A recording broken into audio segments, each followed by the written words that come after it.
else. Jester special. We like one of these. You know I like one of these, right? This is important, okay? Reporting from and by, thank you very much for it, Critical Therapy Antidote. And pushed at me by one of my warrior teachers, right? So grand stuff. This is what we want to see. This is what we want to hear about. And this is a very important piece of work. So to begin with, context, just so that you understand what we're talking about here, there is something called the Memorandum of Understanding on Conversion Therapy in the UK. Been going on for a while. It's a Trojan horse.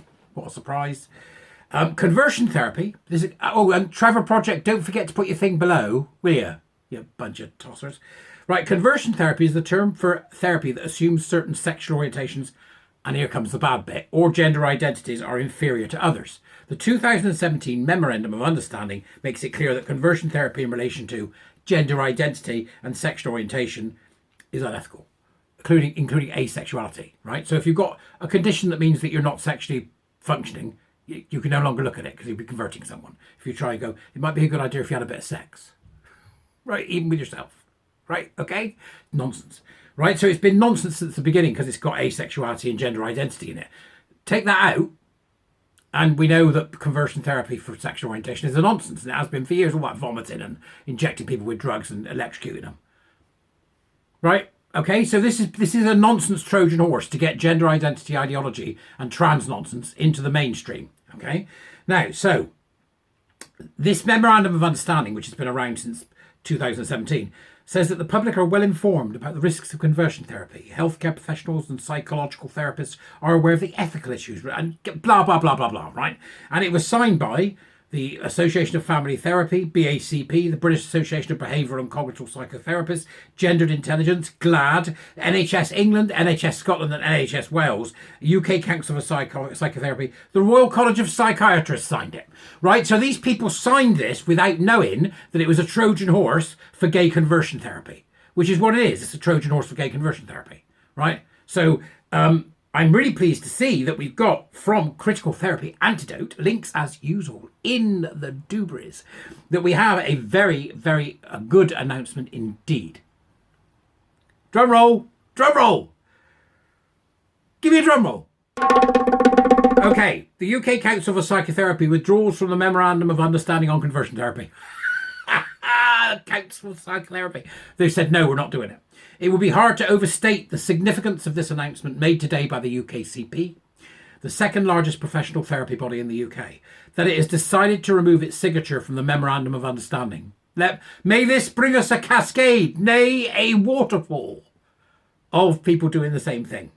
First, it is important to understand that the Memorandum of Understanding represents, for readers outside the UK, there's an article link. So that'll give you some more context, all right, if you're outside the UK or in the doobries, right, okay?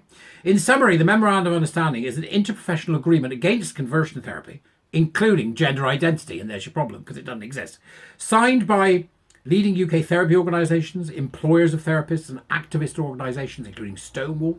Control of the MOU is in the hands of a small group of activist therapists called the Coalition Against Conversion Therapy, chaired by one Dr. Iji Moon. Oh, I've seen Iji in action, yeah. Funny farm stuff, right? The MOU is committed to gender identity ideology, which rejects the biological basis of sex. So this Iji Moon character is going on about, oh, your biology doesn't matter. Yeah, off your pop, Iji, you loon, right? Now, here's where this is key. There are key similarities to WPATH, which is the recently disgraced organisation with the WPATH files being released and still not covered by the bloody BBC. I don't know why, right? They are key similarities. Both are hybrid organisations which frame exploratory therapy as problematic and are committed to pursuing comprehensive re-education of health professionals on intersectionality. It's the usual crap in it. It's in its damning statement. The UKCP specifies two main factors informing the decision to withdraw from the MOU.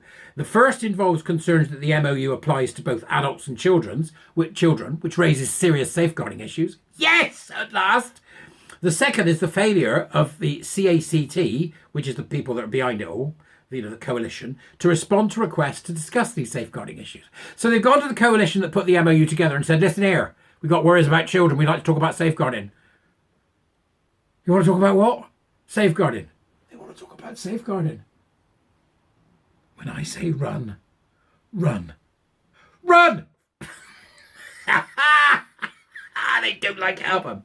The UKCP is the first professional therapy body that is pushing back against ideological capture. It is breaking the hold of a secretive activist coalition. Finally, the leadership that the therapy field so desperately needs is starting to emerge. They don't like it, Upham. So, this bunch of cobbled together crackpots at the Coalition Against Conversion Therapy, chaired by Idgy Moon, which, you know what I mean? Sounds like a disease. I've got an Idgy Moon. Let me have a look. Right, you're going to examine me, Idgy Moon. I'm just getting the telescope. It's all nuts, right? So they're obviously not going to be happy because they don't like it, Upham. And I imagine that there'll be kickback, but we'll see. So what we need to see now is the rest of these people that have signed it, that shouldn't have signed it in the first place, to remove themselves from it, right? That's what we need to do, okay? That way we can begin to remove gender ideology, gender identity, trans nonsense, queer this, queer that, LGBTQ frameworks and all the crap from every profession, which is what we need to do as we move forward. There's still much to do, folks. So come be a warrior teacher. Come on, come and start in May with the rest of us. I'll see you later, all right? Have fun. Bye-bye.